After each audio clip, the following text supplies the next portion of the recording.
untuk memahami apa itu integral fungsi aljabar. Jadi kalian bisa perhatikan tabel ini ya. Jadi untuk fx ini yaitu artinya fungsi awal, kemudian ini turunannya. Jadi ini didefinisikan sebagai turunan.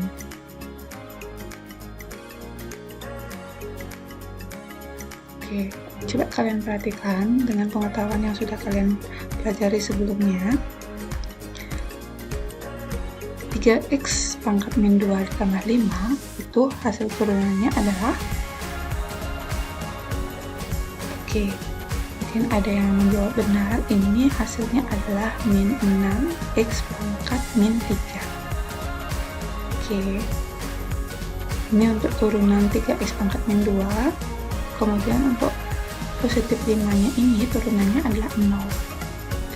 Nah, selanjutnya untuk 3x pangkat min 2 dikurangi 16 itu adalah turunannya. Oke, benar. Ini hasilnya adalah 6x pangkat min 3 juga.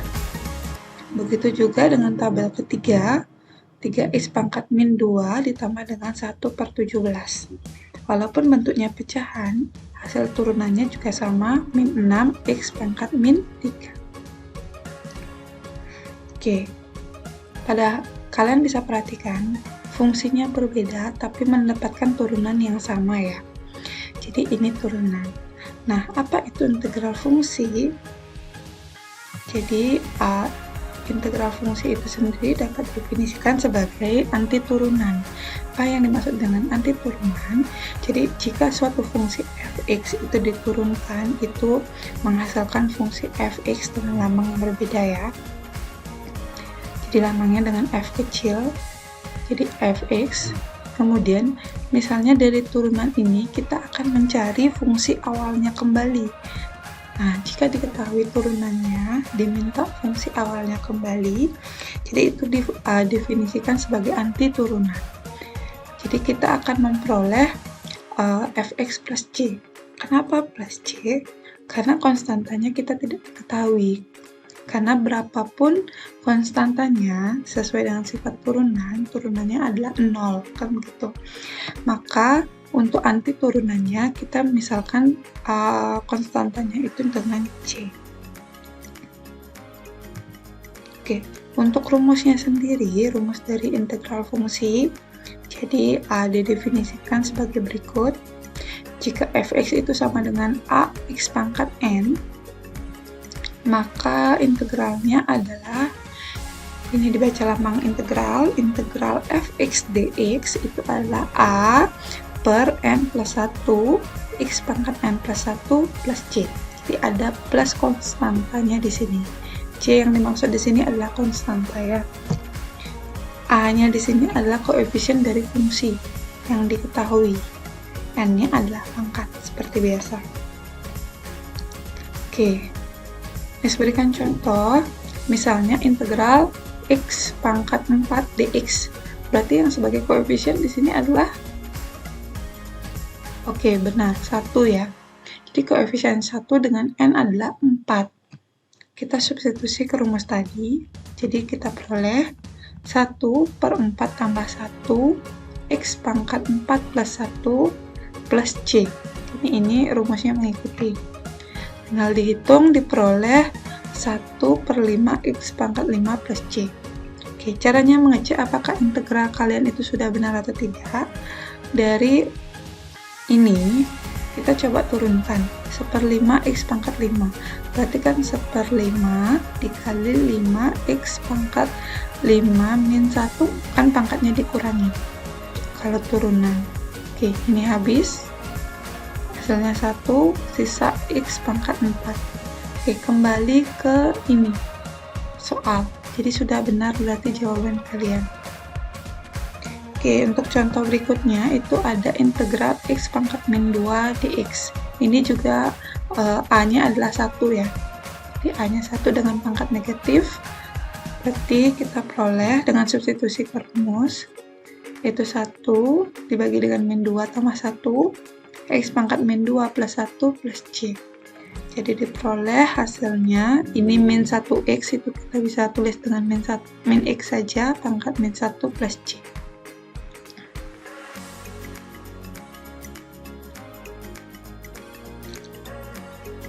Oke, bagian kedua yang akan kalian pelajari hari ini yaitu sifat-sifat integral tak tentu. Jadi integral tak tentu ini untuk sembarang fungsi fx dan gx serta konstanta k, maka berlaku sifat sebagai berikut. Jadi yang pertama, untuk integral k dikali dengan fx dx itu akan sama dengan k dikali integral fx dx.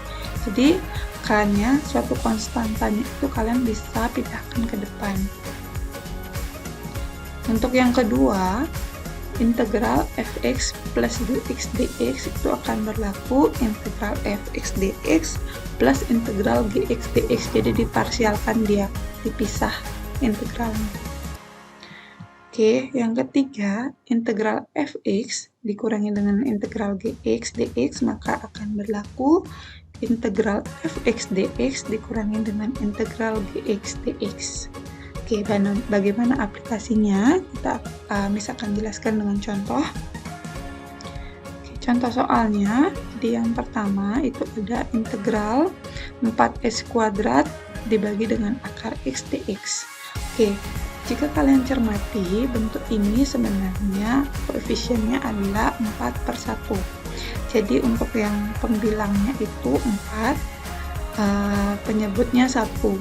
Jadi 4 dibagi 1 itu 4. Jadi kalian bisa gunakan sifat yang pertama dengan k-nya itu adalah 4. Oke, k-nya 4. Kemudian ini kalian lihat, ini adalah bentuk fungsi dalam x, di mana pembilangnya itu pangkatnya adalah 2, penyebutnya ini bentuk akar.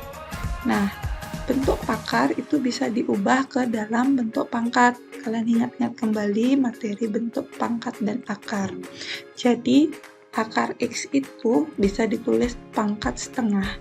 Kenapa setengah? Karena di sini x-nya itu adalah pangkat 1. Di sini sebenarnya kan x pangkat 1. Kemudian akarnya sendiri ini adalah akar pangkat 2. Kalau tidak ada angka di bagian sininya, berarti dia itu akar pangkat 2. Berarti 1/2. Jika di sini akar pangkat 3, biasanya ditulis angka 3-nya. Jadi x-nya pangkat 1/3 seperti itu. Oke.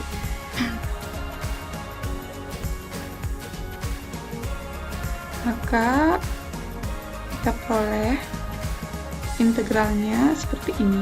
Jadi 4-nya itu sesuai dengan sifat 1 tadi, k-nya kita pindah ke depan, x-nya itu s kuadrat dibagi dengan x pangkat setengah. Oke, ini sudah sama-sama bentuk pangkat.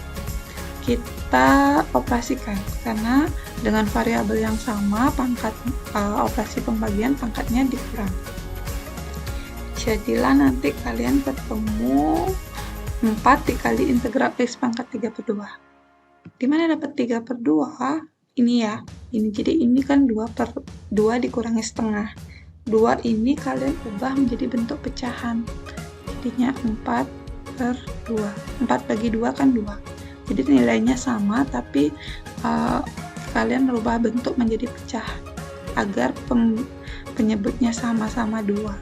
Jadi kalian bisa kurangi. Hasilnya seperti ini. Oke, selanjutnya kita operasikan kembali. Di 4 dikali, ini dikali ya, 1/32 tambah 1, x pangkat 3/2 tambah 1 juga plus c.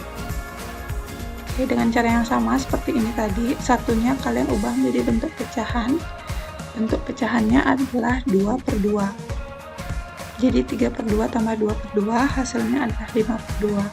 Jadi diperoleh 4 dikali 1/5/2 x pangkat 5/2 ditambah c. Oke, ketemu 8/5 x pangkat 2,5. Ini kalian sederhanakan, pangkatnya 2,5 plus c. Nah, 2,5 tadi kita kembalikan ya. Jadi x pangkat 2 ditambah, ini kan 2,5 ya. X pangkat 2 ditambah X pangkat setengah. Pangkat setengah tadi kan sama dengan bentuk akar. Jadi penulisannya bisa seperti ini. 8/5 X kuadrat dikali dengan akar X ditambah C. Jadi kalau sampai sini saja boleh, sampai sini juga boleh. Nanti tergantung dari pilihan gandanya, opsi pilihan gandanya. Oke, itu untuk contoh yang pertama. Untuk contoh yang kedua, itu ada integral x-3 dikuadratkan dx. Nah, ini operasinya kalian bisa sederhanakan terlebih dahulu bentuk kuadratnya ini. Jadi kalian ingat materi kuadrat, jika ada A min B dikuadratkan, itu akan hasilnya A kuadrat min 2 kali A kali B ditambah B kuadrat. Itu kalian ingat kembali materi bentuk kuadrat. Jadi kalian peroleh akan menjadi fungsinya. Jadi kita selesaikan fungsinya dulu sebelum kita mengintegralkan ya. Jadi X dikuadratkan dikurangi 2 kali X dikali dengan min 3, karena B-nya di sini adalah min 3. Kemudian min 3 dikuadratkan, kan B kuadrat ya. Oke, selanjutnya diperoleh integral S kuadrat ditambah 6X, ini min kali min, hasilnya positif, berarti 6X plus min 3 kuadrat hasilnya 9. Min 3 kali min 3 hasilnya 9 ya. Nah, setelah fungsinya selesai seperti ini, baru kalian cari integralnya. Dicari integralnya per suku. Maka diperoleh, ini sepertiga diperoleh dari 1/2 tambah 1 ya. Kemudian ini juga pangkatnya sudah Miss langsungkan saja, 2 tambah 1 hasilnya 3. Kemudian untuk yang ini, karena A-nya di sini adalah 6, berarti 6 per, ini pangkatnya 1, 1 tambah 1 berarti 2. Jadi 6/2 X pangkat 1 tambah 1 berarti 2. Kemudian 6X, nah kalau kalian ketemu konstanta saja seperti ini, kalian tinggal menambahkan X-nya saja, plus C. Oke, ini kita lihat apakah masih bisa disederhanakan. Nah, yang ini kita masih bisa sederhanakan, jadi kita bagi. Jadi diperoleh hasilnya sepertiga X pangkat 3 ditambah 3X kuadrat plus 9X plus C. Nah, pada integral tak tentu, untuk menuliskan plus C ini harus ya, jadi wajib. Oke, itu contoh-contoh dari integral tak tentu. Semoga bisa dipahami ya, anak-anak.